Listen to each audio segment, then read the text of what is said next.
Canceling a flight booking. From the home page, click Manage Booking. Input the booking reference number. Then, click Get My Booking. Wait for the next page to load. The next page will show the booking details, such as the outbound and return flight, as well as the breakdown of the fare, the passenger's information, and other important airline details. Make sure to cancel the booking of the right person.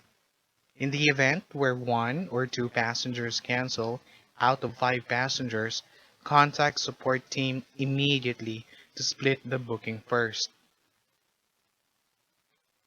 Click the tick box of the selected passengers and or cancel. Then click Cancel Selected Passengers button. A pop-up will ask the reason for cancellation. Choose the reason correctly.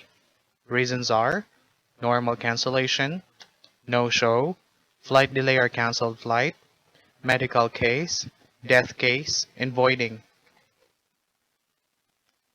Click Submit, and then OK.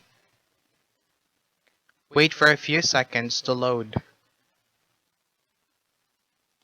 The next page will show the summary of the cancellation made, and if refundable, the amount to be refunded. It will also show the cancellation reference number and the status. You may use this reference number to inquire about the status of your refund in the future. Refund takes approximately 1 to 4 weeks for domestic and 1 to 6 months for international flights.